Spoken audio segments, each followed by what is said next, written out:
What's going on, everybody? Welcome to yet an all-new episode of Renegades Reviews, right here on the Casa D18 Studios channel. And today I'm going to be talking about the 1992 motion picture, A League of Their Own, starring Tom Hanks as Jimmy Dugan, Geena Davis as Dottie Henson, Madonna as All the Way May, Lori Petty as Kit, Dottie's little sister, Rosie O'Donnell as Doris, May's best friend, Jon Lovitz as Ernie, the baseball scout, Gary Marshall as Walter Harvey, a parody of Philip Wrigley from Wrigley Field and Wrigley Gum, Bill Pullman as Bob Henson, Dottie's husband, and Mark Holton as Stillwell. Welcome, everybody, yet again to another installment of Renegades Reviews. Like I said, I'm going to be talking about A League of Their Own today, and I just got to say, this movie is one that is very near and dear to my heart, to a lot of members of the extended Casa D18 Studios family's heart, as well as a lot of my own personal family's heart. This is just a all-around great Tom Hanks film. I already read off the cast list to you. Phenomenal cast. Like, do we even need to get into the accomplishments and achievements of these people? Like, seriously, we could spend an hour just talking about the all-star cast. But we're not going to do that. We're going to talk about the movie. So let's get right into it. The film begins in 1988, and we see a woman who's a mother and a grandmother packing up a suitcase, hesitant to make a trip. We learn that she's a former baseball player, and her league is getting an exhibition at the Baseball Hall of Fame. She leaves for the plane reluctantly, but when she arrives at the destination in Cooperstown, we see a bunch of older women on a field playing baseball. And the memories just come flooding back to her. We learn that this is our main character, Dottie, as a much older woman after she's lived her life. We flash back, and the year is now 1943, and World War II is threatening Major League Baseball because a bunch of the athletes are going off to serve in the war. Walter Harvey, who, like I said, is based off of Philip Wrigley, convinces other team owners to start a women's baseball league, just as something to fill the void in the meantime while the men are overseas fighting. So there's still that constant of baseball, since it is America's pastime. And it gives the people that are left behind, a little bit of eye candy. This is a women's league.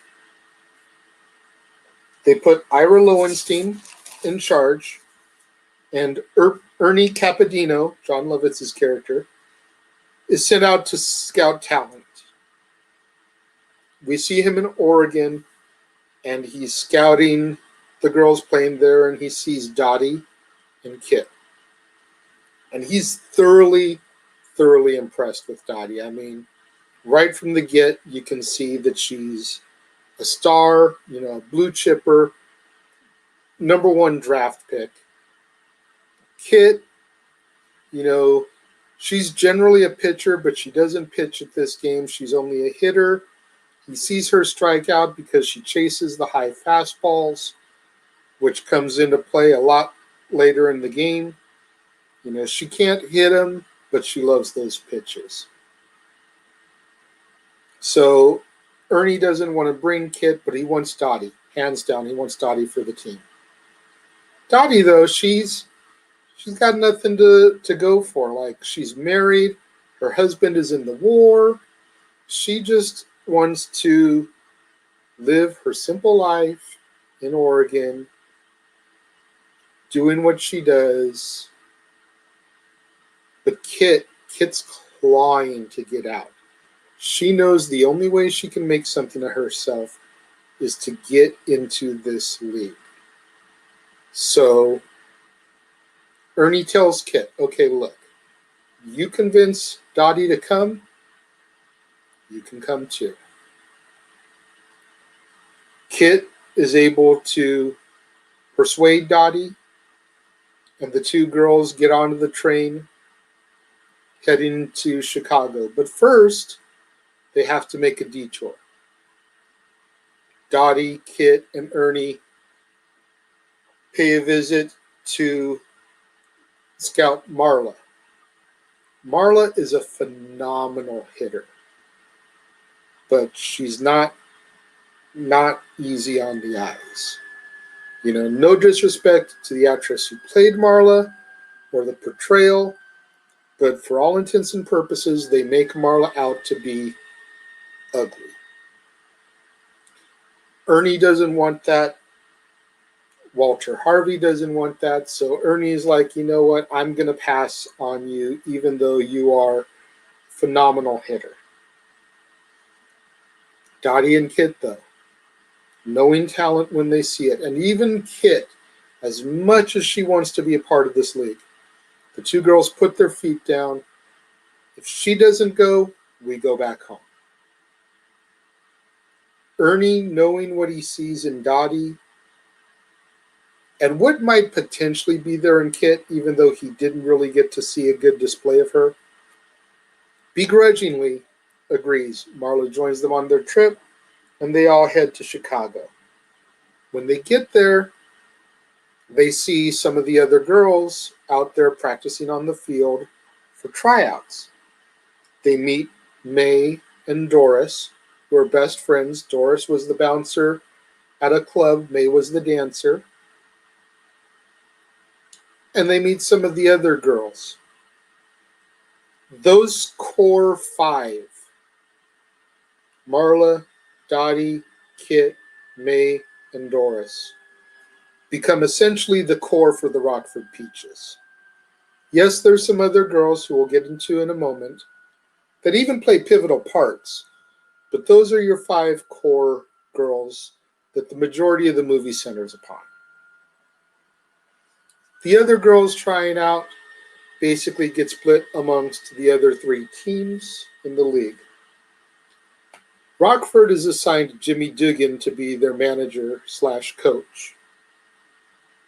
And Jimmy Dugan is a washed-up pro, bumbling, belligerent alcoholic. Like, when we are first introduced to Jimmy, there is absolutely nothing to like about him. And I think that might be part of why Tom Hanks originally took this role, because so many of his other roles, he had been like the clean-cut, all-American boy. And even Pep Strebeck back in Dragnet, where, he was the complete polar opposite of Joe Friday, there were still likable qualities, even though he wasn't, clean-cut, so to speak. I think that might be what attracted him to Jimmy Dugan, is that it kind of broke that typecasting. But I digress. Jimmy Dugan, like I said, he's a bumbling, belligerent alcoholic. He'd rather sleep with the girls on the team than to try to coach them. He thinks the entire thing is a joke. He's just there for a paycheck, because the paycheck means he can buy more booze to drink and get sloshed. There's virtually no fans in the beginning. Like, the league is very much struggling, to the point where during the film, Walter Harvey considers shutting down the league after the season. Lowenstein, though, he knows that he has something special here. He just has to market it and make a product. So Time Magazine gets wind of them, and they come to do an article about it, primarily focusing on Dottie. They're building her up as like the queen of diamonds, baseball diamonds. She's arguably one of the best looking girls in the league. arguably the best player in the league. So they build the article around her and the fact that she was able to get her kid sister into the league. And they even end up making the cover of Time magazine when the photographer catches Dottie making a catch while doing the splits. This ends up bringing fans out in droves to see this star female player. Over the course of the movie, Evelyn, one of the girls on the team, writes a team song and ends up bringing her bratty son Stillwell on the road with them. May teaches Shirley, one of the other girls on the team, how to read. We discover earlier in the movie when she's trying to look at the rosters to find out what team she's on or if she even made the cut, that she can't read to find her own name. And even Marla, the proverbial ugly duckling, gets made over a little bit, meets a man at a bar, runs off with him to get married, and ends up leaving the team to have a married life with this man. But as Dottie becomes more and more successful, Kit gets more and more jealous, which intensifies their sibling rivalry to the point where Dottie tells Lowenstein to trade her, but not wanting to move his star player from his star team, he ends up moving Kit from the Peaches to the Racine Bells. So now not only do we have a sibling rivalry here in the film, now we have team rivalry because the sisters are on opposite ends of the teams, and they try to paint this rivalry to be much in the vein of like the Dodgers and the Giants, the Lakers and the Clippers, the Lakers and the Celtics, the Lions and the Bears, and yes, even the Kings and the Ducks. The Peaches end up qualifying for the World Series, but of course, with every high must come a low. Celebration isn't all good news, as a military courier knocks on the locker room door with a telegram. Jimmy, who's at this point kind of redeemed himself in the film, he's starting to notice the talent in these girls. He's starting to actually coach them and guide them and mentor them instead of just being wasted 24/7. Jimmy takes the telegram, reads it, and informs Betty that her husband has been killed in action. Heartbroken over it, Betty ends up leaving the team, obviously, to try and get herself together. How can you concentrate on baseball after something like that? Later that evening, Dottie ends up getting a surprise as her husband, Bob, shows up out of nowhere, injured. She decides that the fact that he's home is time for her to leave. She didn't really want to be there in the first place. She's gotten what she wanted out of it. She got Kit on the teams and in the league. She feels like she can just wash her hands of everything now, go home, have the simple life that she always wanted with her husband, raise a family. Jimmy tries to talk her out of it, but to no avail, telling her that one day she's going to regret her decision to leave. And apparently that sticks in the back of her head. The World Series begins. The series is tied 3 games apiece. We go to Game 7. And who do we find back ready to play for Game 7? Dottie.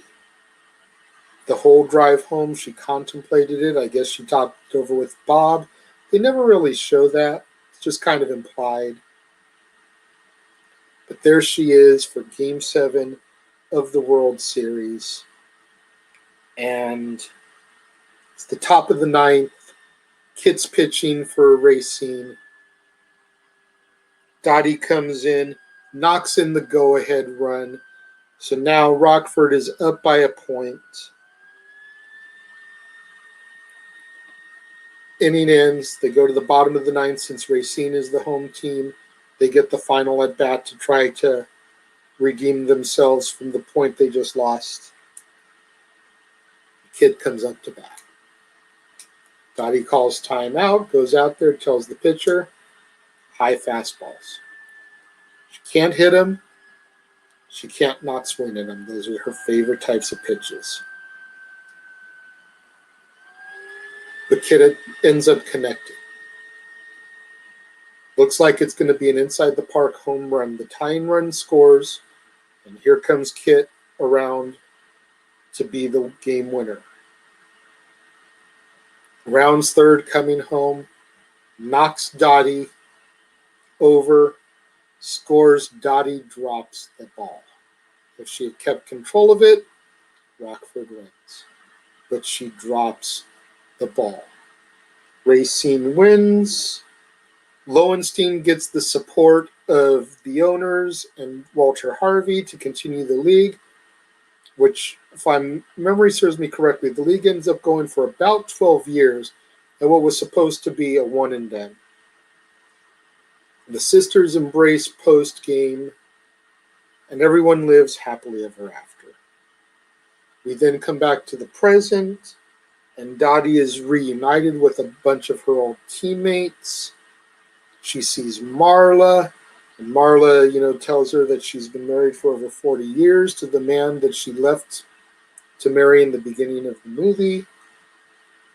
We see that May and Doris are still best friends.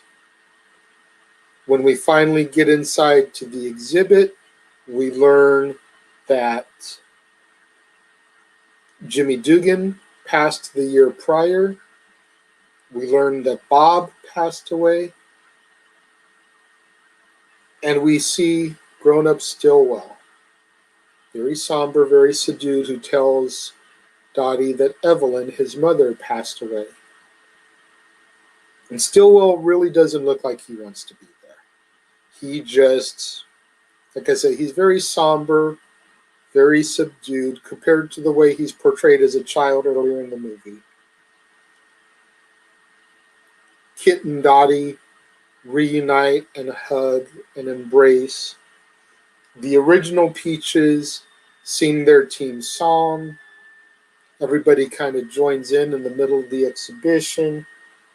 They all pose for a team picture, and the movie ends. And then we are treated to, in my personal opinion, the best Madonna song of the 90s. This used to be my playground, as the older women play ball on the field and just kind of enjoy each other's company, celebrate their accomplishments, their lives, their achievements both within the game and outside of the game. And it's just a very, very cool way to end the film. As I stated at the top of the show, this film is a personal favorite of not just myself, but of the extended Casa D18 Studios family, as well as my personal family. So right now, I'm going to take a moment and I am going to bring on one of those members of the extended Casa D18 Studios family for my very first special guest bit on an episode of Renegades Reviews. Ladies and gentlemen, none other than the West Coast professor, Jeff Meacham himself.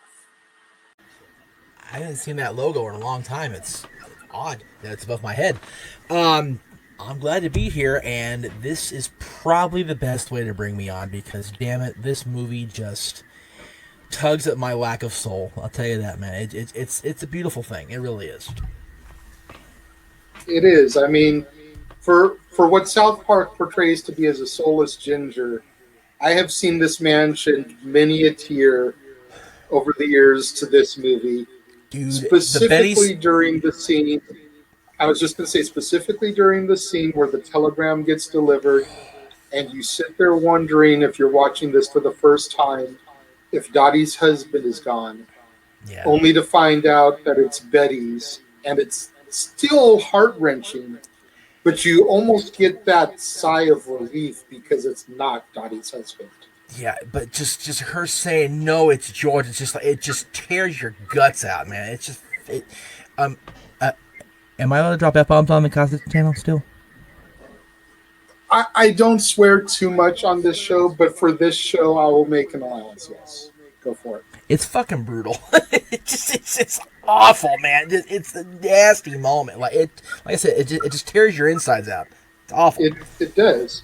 Ugh. You know, and between and that knowing moment, knowing that generation went through that for 4 years, like constant wonder of what was going on over there. You never knew what was going to happen.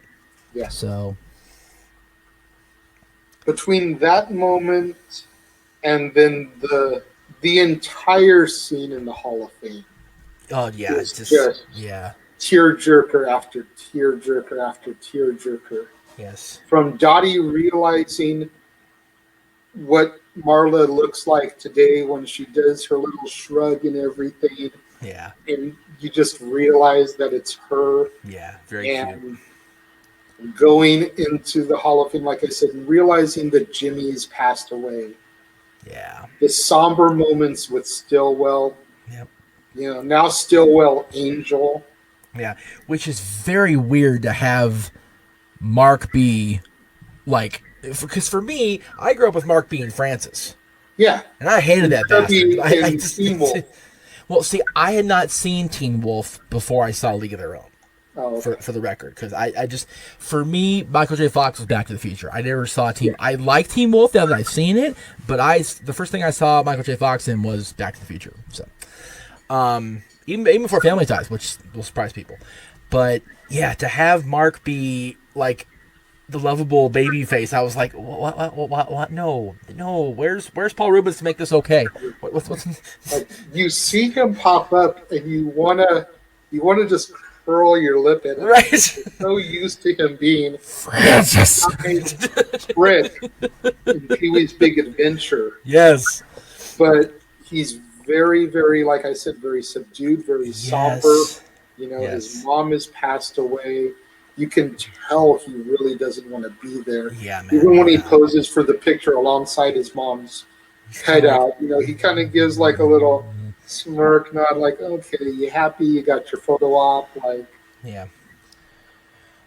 and then for kid to walk in, Yeah. and for the two sisters to see each other for the first time after however many years. Yeah, because we never get that answer of how long it's been. So They just mentioned in the beginning that they don't see each other that often, right. but we don't know if it's been a year, 5 years, 10 years.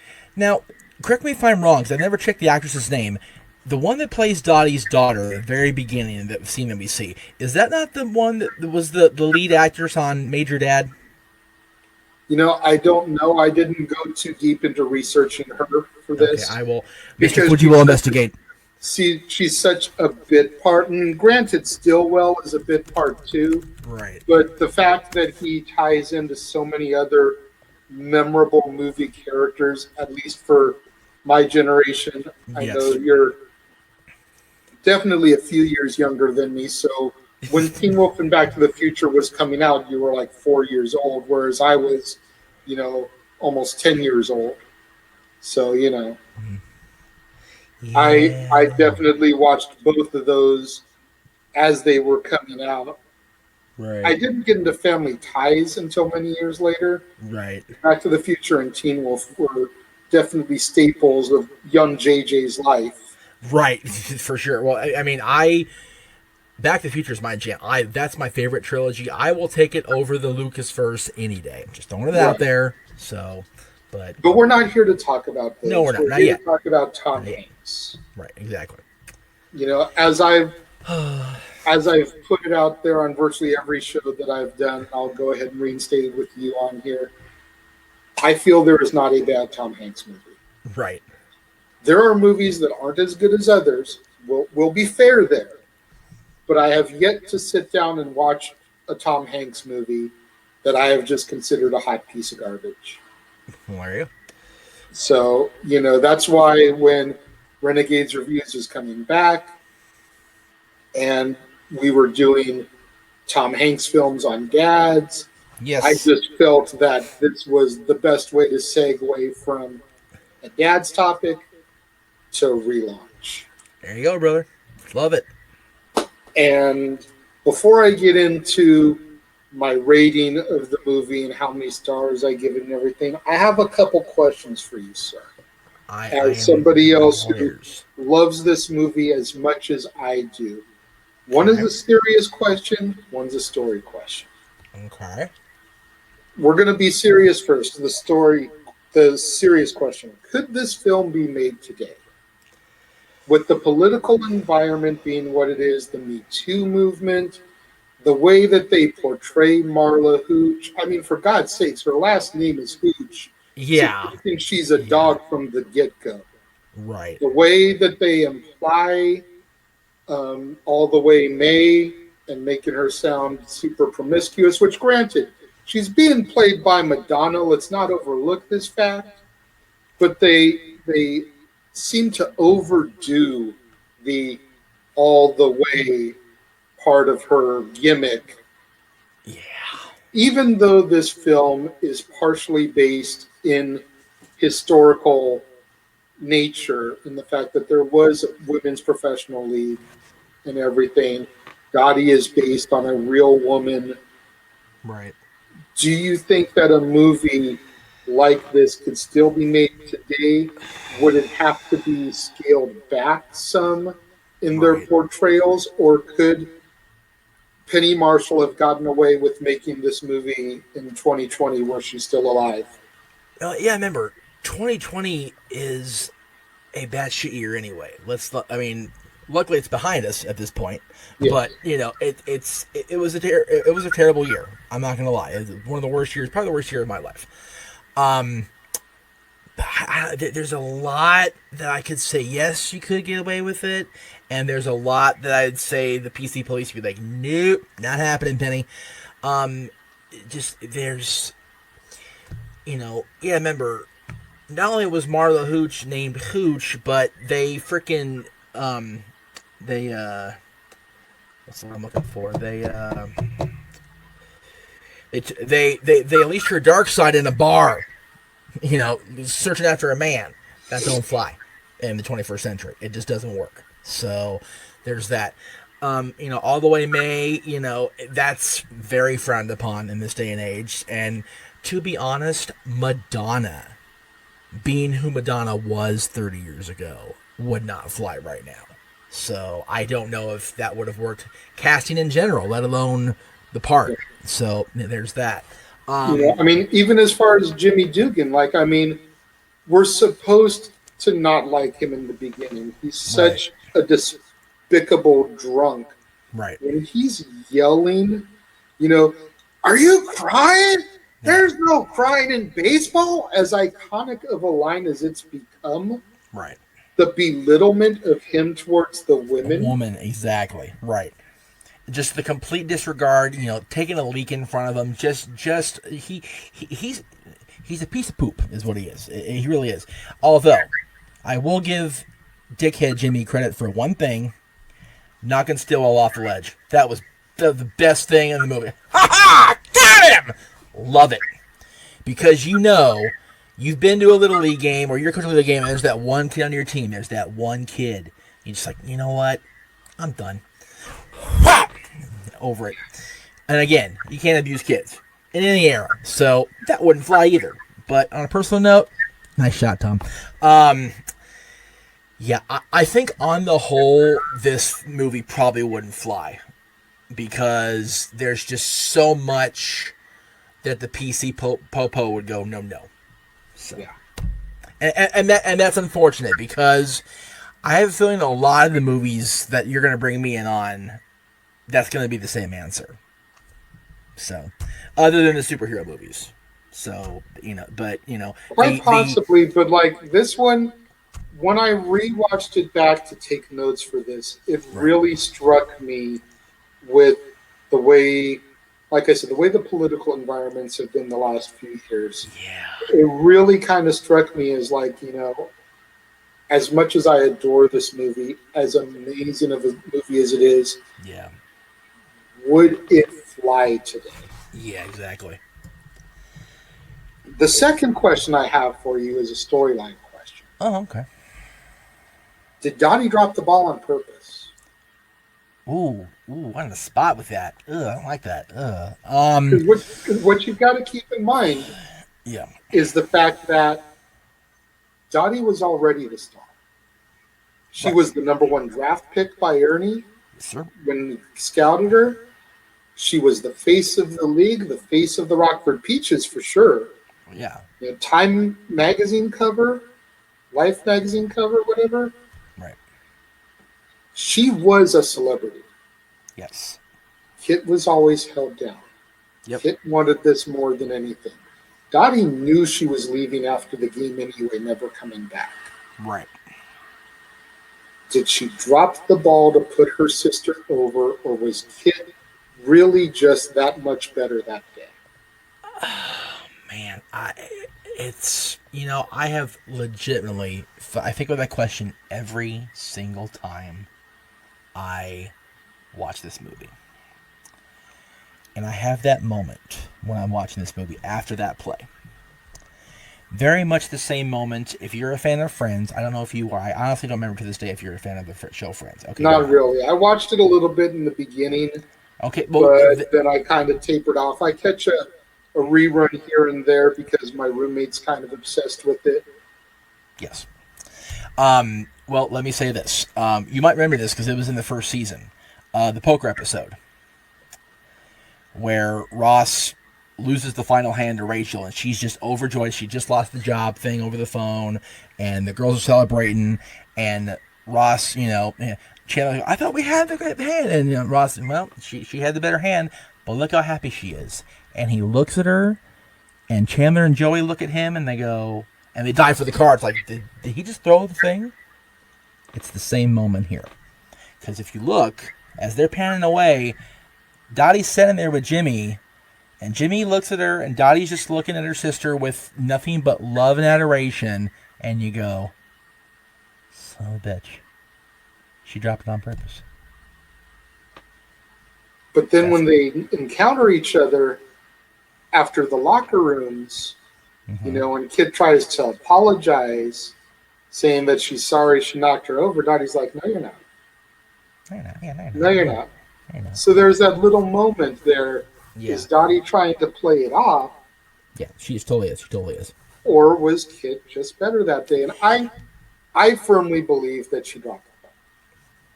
Yeah, I will take that to my grave. If I ever get to meet Geena Davis, I will ask her. Well, Dottie dropped the ball on purpose. Right. Yeah. And if she's any kind of professional, she'll be like, what do you think? Right, exactly. Yeah. She'll just totally play it off, and she won't answer the question. She will kayfabe you for keeping it wrestling terms. Yeah, but I have been of the firm belief over the course of watching this movie once every few days. It feels like now because I finally own the damn thing. That she did drop the ball on purpose to put Kid over. What do you guys think out there? Leave your thoughts in the comment box, please. I'd be glad to have discussion debate with you over this. Maybe even me too. Probably not. Before I throw up my rating, what do you say, Jeff? What do you rate this movie at? Out of 5 stars. I go out of 5 stars. Okay, so we're on the Meltzer scale. No, we're on the movie scale. I'm not giving that bonehead credit. 1992, I say 5. Okay. One of my favorite movies ever. Looking back through the glass in 2021, 4.5, because it's just the PC thing just wrecks it for me now. Not so much myself personally, but the presentation just doesn't translate well enough to give it the 5 for me at this point. Okay, so Jeff gives it 4.5 stars out of 5. You know, I hear you, but I have to disagree about the PC nature of it, because some things you just have to look back in the reflective bubble and think this is the way things were at the time. Uh-huh. That doesn't mean that it's right. It doesn't mean that it's wrong, but it was more tolerated. Right. And I feel like those things need to be kept in perspective. I give this 5. All right. This is my first 5-star movie that I have done Wow. so far. Nice. I just love the crap out of this movie. For sure. You know, it's one of those movies when you need to be uplifted. Right. League of Their Own. Just such a great story, such a powerful, moving story, and it does it every time. Yeah, and there is no easier way to get the American public into a sports movie than throw up the baseball, because people have debated for over the many years that, well, football's a national pastime now. No. Baseball will always be the American pastime, and I will take people to a marathon of baseball movies before I will take them to see Rudy or Any Given Sunday or whatever, because baseball always does box office. It's an amazing sport, and it just translates so well because the nature of the game itself and the insight of the game is just drama. It is. It's beautiful. So, and this movie is a great example of that. I completely agree with you. I completely agree. And at the end of the day, I also appreciate the fact that I can wear my Angels hat on any show ever, because we suck. Anyway, so, The Angels don't really give you a reason to wear their merchandise on a regular basis. you notice how old this hat is, for the record. So, there's some California Angel era hat logo I got going on here. So, there you go. There you go. But you know what? We had the season we had for baseball, and it was what it was. And now we look forward to, hopefully, a regular start in April. Hope and pray. Hope and pray. Lordy. Normalcy, for the love of God. We interrupt this episode of Renegades Reviews for an important announcement about merchandising. Merchandising? What's that? Merchandising. Come, I'll show you. Merchandising, where the real money's made. Make sure you go over to teespring.com/stores/Jeff Meacham Network for all the t-shirts you see here from the West Coast professor, Jeff Meacham himself. You can get shirts for the Jeff Meacham Network, Talk Wrestling, as well as the red and gold Meachamania shirts. And while you're there, don't forget to get your shirts of the Casa D18 Studios Brotherhood, the Dads on Wrestling shirt, the Renegade J.J. Williams, Statboy Sports Bar, and the hashtag StatBoyApproved shirt. Make sure you go over to teespring.com/stores/Jeff Meacham Network and score your shirts today. What do you guys think out there of League of Their Own? Leave your thoughts in the comment box below. Please, please, please, please. I feel like I have to beg for you guys to leave comments in the comment box, but come on, that's the only way your feedback can get heard. The great and powerful Jeff Meacham says do it. Don't forget to get these hashtags going out there on social media. Hashtag Casa D18 Studios, hashtag Renegades Reviews, hashtag Renegade Returns, and just for good measure, hashtag Jeff Meacham Network. That's me. And of course, an old favorite, hashtag Shenanigans. If I'm on the Cos channel, there has to be shenanigans involved. It has to be. There has to be. That's right. That's right. I'm just about doing dads, so I have to worry about doing the Sid joke. Yeah. What movies do you guys want to see? I've told you guys numerous times, I've pretty much got this year kind of lined up with where I want to go with it. But next year, 2022, I can't believe I'm already asking for suggestions about that. But like, we're only not even a full month into We in January, dog. but I've got so much already planned because, as you guys know, whenever this man is involved with me, we're always pre-taping. We're still filming this in the age of Corona, the age of COVID. No one knows what the world will bring when this episode finally goes live. So, gotta stay motivated, gotta stay busy, crank out the episodes while I can.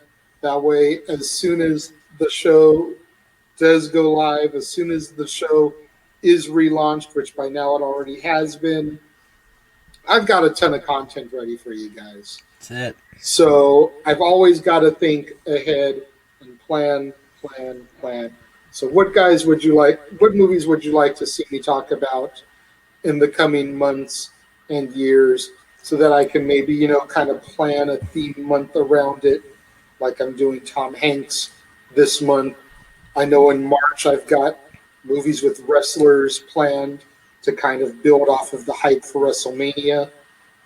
Wherever it may be. May is going to be Star Wars and Star Trek all clumped into 1 month, May the fourth be with you as we boldly go where no man has gone before. Or no person. So I've got a lot of stuff on the horizon in the old brain kicking around. Obviously, horror movies for Halloween in October, Christmas movies for Christmas in December. Yes, I see him lurking in the shadows back there. Wearing his baseball cap for the day. He's on theme today. Appreciate that. Thank you, Michael. And honestly, by the way, if you guys suggest something and it comes up, in the middle of stuff that's already been pre-taped, he may throw you a curveball. Curveball. See? And throw it up there for you. So yeah, this man, you never know what this guy. He's unpredictable. You never know what he's gonna do. Very much. He's full of hashtag shenanigans. So there you go. So leave your comments. Leave me suggestions of what you'd like for me to see. Thank you, Mr. Meacham, for joining me on the old Casa channel. Slumming it a little bit today, taking a break from the network that you run to come and have some fun back on this side of things. Well, I appreciate the praise, but you won't offend me with cash. What's that? I appreciate the praise, but you won't offend me with cash. Oh, okay. So, until next time, here on the Casa D18 Studios channel, when I will be discussing the 1993 romantic comedy Sleepless in Seattle, the second of 3 pairings with Tom Hanks and Meg Ryan. I am the Renegade J.J. Williams. Thank you once again, Mr. Meacham, for joining me, and I will see you guys next time right here on the Casa D18 Studios channel.